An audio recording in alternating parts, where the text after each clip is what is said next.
15th of April 2025 in the naval service. You think you have me caught in the naval service. The naval comes from a word called navel, N-A-B-E-L, and that's the belly button or depression in the stomach where the umbilical or umbilical, I don't know which cord, attaches. I couldn't help winding some people up here by using the wrong word. It's N-A-V-A-L, of course, for the naval service. And we had a crisis. It was on the radio. It's even reported on RTE. The defence forces are monitoring a Russian ship off the west coast. A Russian intelligence gathering ship is being monitored by the defence forces off the Irish coast. It is understood the L.E. Samual Becket. Now, with all due respects, why did they call an Irish warship the Samuel Becket? He was never a warrior. Had we no warriors, could we not have called it the Brian Boru? Or the Daniel O'Connell?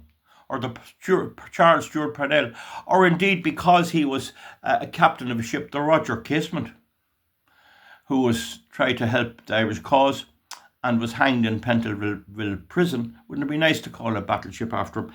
I think the Samuel Becket is the current sissy, LBGPQ, lesbian, sissy. Oh, my son's he's gay. And the little lad is just, his head is done in by all the nonsense they're teaching him at school. If you go out and got a breath of fresh air, he might be ordinary. But this is the thing about our modern society.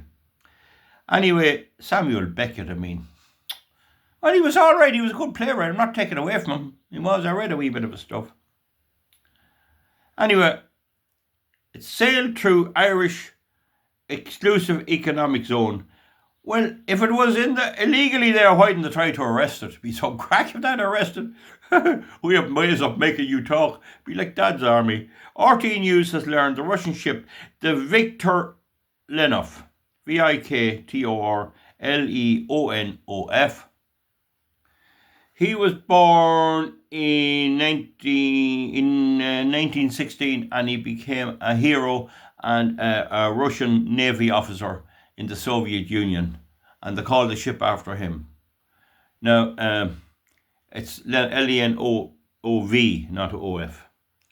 So, there's various sources on it. Now, according to sources, my investigation, 75% of Europe's transatlantic underwater cabling goes through Ireland, and I'm nearly sure it's Valencia, or near enough Valencia. The original cabling was from Valencia, but just don't hold me on the exact location because it doesn't really matter. But they're going out west from Ireland because we're so far west, you see, that it suits everybody. There's no big problem with that. But it has to go under the water somewhere. So what's going on with it? Well, is it just taking a nice leisurely cruise? Is it fishing, or what is it doing? So our economic area, exclusive economic zone, is a patch of water surrounding Ireland located outside the 12-mile sovereign waters. So it's not in sovereign waters. Sources have said that the Irish Navy, L.E. Samuel Becket, was following the ship and recording details. Now, he was on the radio, the captain. He's Minikoff or something. He's a very strange name. David Minkoff. I might find his name in a minute. He sent him several signals and they got no reply.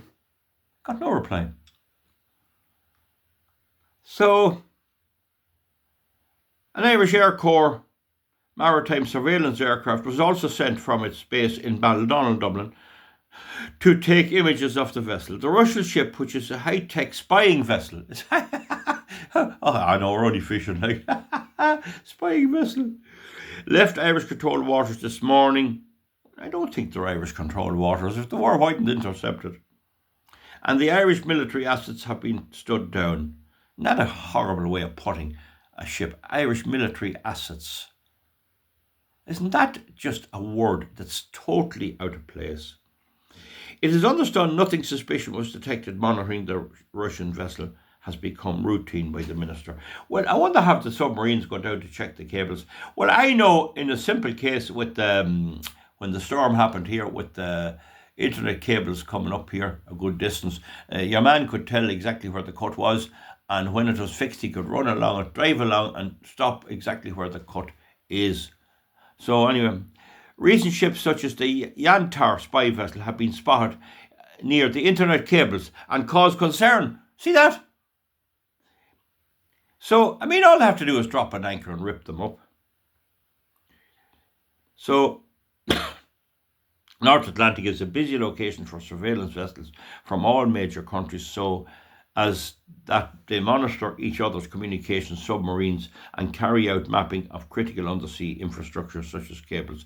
It is thought to be making her way to a surveillance mission in the Mediterranean. Security sources believe that the Victor Lenov mission could be about to monitor the activities of a major NATO exercise.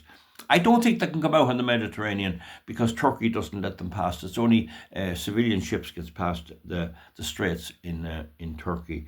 Another spy ship recently passed through Irish waters en route to the Caribbean. The huge demonstration of Western military power will include the British aircraft carrier, the Prince of Wales, which is due to leave Portsmouth on the coming days after assembling a group of British ships off Cornwall to head to the Mediterranean.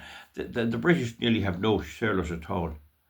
The massive NATO maritime exercise taking place in that location has been dubbed Neptune Strike 25. Anyway, the development of British aircraft carrier is proof of concept of the large-scale maritime battleship, which we'll not read on about that. Anyway, folks, the Russians are off the coast. And what will happen, I don't know. I'm just bringing it to your attention. I'd say they know exactly where the cables are. In a case of a war, they might do something. If they could go down in a submarine, I don't see why they couldn't. And I wonder where they're down there. We don't know. I'm going to say I don't know too much, and for that reason, I won't delay you here 2 minutes. But needless to say, it'll have the Minister for Defence will be worried. Simon Harris doubles as the Minister for Defence, as far as I can see here. Anyway, so that's the story. Let's know what you think. Yeah, the thing is heating up a bit. It's no harm for the Russians to keep them on their toes. And what will they do with all the windmills they're going to put out there? Would that stop the Russians sailing down? I don't really know. We'll see you back, folks. Comment underneath and whatever you think. There's not really any blame to anyone. The captain of that ship, he's David. I'll just check him here.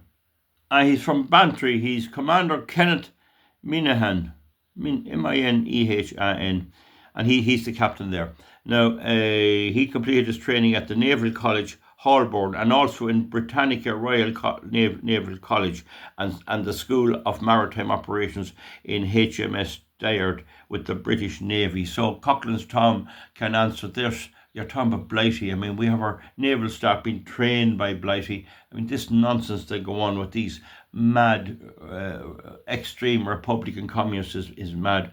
Anyway, the best of luck to him. But I'd say in future, you won't become a captain in the Navy unless you have the fishnet tights on. I'm surprised they didn't insist it was a woman.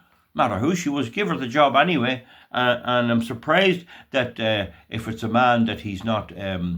certainly bisexual, gay, something else, that'll be the way before too long. And he'll fairly frighten the Russians. But I emphasise Lieutenant Commandant,